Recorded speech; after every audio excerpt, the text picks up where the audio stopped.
Welcome everyone to the glorious Bonavista Peninsula. This is a fantastic family vacation in beautiful Newfoundland. Yeah, I'm talking about history, delicious seafood, beautiful ocean cliffs, puffins everywhere, and some of the world's best hiking. I hope you enjoy this little travel vlog, and here's my friend Francis with a Newfoundland greeting. Welcome to Newfoundland. Hope you enjoy your visit and have a wonderful trip and enjoy the scenery and the people. My name is Dan Cloutier, and I'm a musician and songwriter from Boston, Massachusetts. I'm currently working on an album called The Iceberg, and this journey and adventure brought me to Newfoundland with my family this past summer to explore the land, record some music, and hopefully find some icebergs. I also in August went to the iceberg capital of the world at Ilulissat, Greenland, but more on that later. Instead of flying out of Boston, we all drove up to Montreal and flew directly to St. John's in late June. Let's hear from my wife, Kalina, about a few important Newfoundland facts that all tourists should know. Well, hello everyone. Kalina and I just did about, a 3-mile hike on Murphy's Cove. We did about half of it. But we learned a whole bunch of important information about Newfoundland. Let's talk about it. Kalina, what is not in Newfoundland? Poison ivy or poison sumac or poison oak. No poison ivy, none also, of that no stuff. snakes. No and snakes. No skunks. No skunks. So we might be moving here. Beautiful hike. We rented a home on Airbnb in lovely Port Union, which is also the only union-built town in all of North America. We then spent the next 4 days hiking, exploring, and taking in all the fantastic ocean scenery. We also found some of the sketchiest stairs in the whole world, but it was worth the view. So let's look at this thing. Oh, there's holes everywhere. These stairs were very sketchy. Definitely pass at your own risk. So, we took our life into our hands. Pass at your own risk. We did it. Worth it. The first place I'd recommend going is straight to the top of Cape Bonavista, right to the historic lighthouse. It was right along this coastline that John Cabot, the great explorer, in the year 1497 saw the land and exclaimed, "Oh, Bonavista," which is where the name came from. Everywhere you look, there are fantastic cliffs that just fall into the ocean. You might think you're in Ireland or Scotland, but you're right here in North America. One of the most memorable parts is that there is an island right next to the lighthouse that is full of thousands of nesting puffins. The footage from my camera does no justice, but through a simple pair of binoculars, the puffins can be seen this clearly.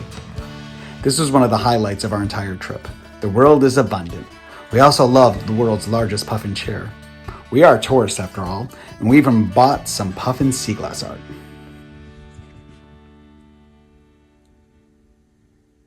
The town of Bonavista itself is wonderfully colorful and full of great restaurants and things to do. It is also one of the oldest towns in all of North America.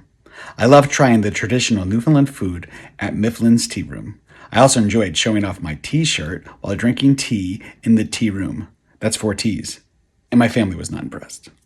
My favorite restaurant in town was the Bicycles Picnic Cafe and Bistro. You can't beat this view, and the food was wonderful. Here's Genevieve on the boardwalk, located right off downtown Bonavista. We're on the boardwalk in Bonavista. Look how beautiful it is.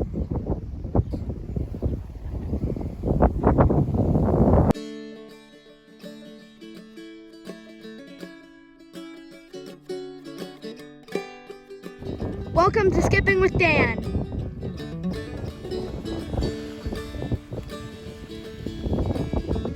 That was a good one.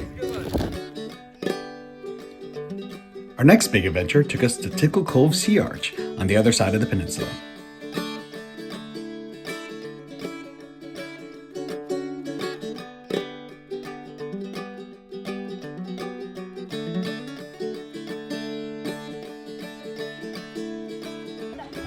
Well, everyone, we're at the Tickle Cove Arch in this beautiful spot right here, everybody. So right over there is the arch, and a local just said that the new Peter Pan movie was actually filmed right there, and some other movies have been filmed right here. When I started my Iceberg album project, I did a huge fundraiser that helped me raise the funds for this trip. I was also hoping to be put in contact with some local Newfoundlanders, and to my luck, my good friend Rob from Massachusetts had visited the island many times and put me in contact with Francis, his friend of over 50 years. It cannot be overstated how kind and open the people in Newfoundland are. Francis grew up in Redcliffe, just south of the Sea Arch, and he invited me and my entire family over to explore his private beach. I was hoping to show this video, but the wind was just too loud. In it, Francis explains what it was like to grow up on the peninsula. When he was a child, the bay would freeze over every winter and they could drive a truck straight across to the town across the bay. It hasn't frozen well over a decade. I actually got together with Francis again later on my vacation, about a 9-hour car ride in Hawke's Bay while I was chasing down icebergs. What a joy to meet him, and I even left with a jar of moose meat that he hunted earlier in the year. Thanks, Rob, for introducing me, and thanks, Francis, for the hospitality and the stories. Now, Newfoundland is an absolute hiking paradise. The entire peninsula is full of well-marked and family-friendly trails. My daughter Evie and I did the entire world-famous Skirwing Trail in Port Rexton, and it was easily one of the most magnificent hikes of our lives.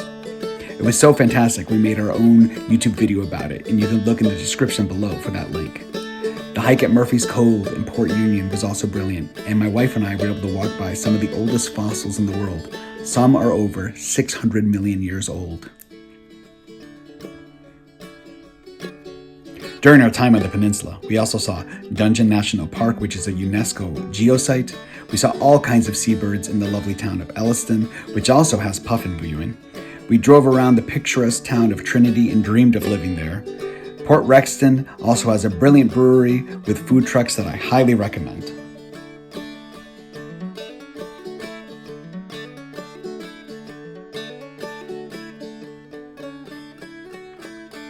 There are icebergs in most areas during the late spring into early summer, but the currents just weren't right this year. To find my Newfoundland iceberg, I had to drive 9 hours away to the far northwestern tip in the town of St. Anthony. There will be a video on that adventure later, but it was totally worth the trip. Come to Bonavista. It is both a family and an adventurer's paradise. You can rent a home right on the water for a fraction of the cost of the same thing at Cape Cod or someplace along the coast of Maine in America. My kids love the trip so much that they are both talking about coming back next summer. Here's to Newfoundland and its wonderful people. We hope to be back soon.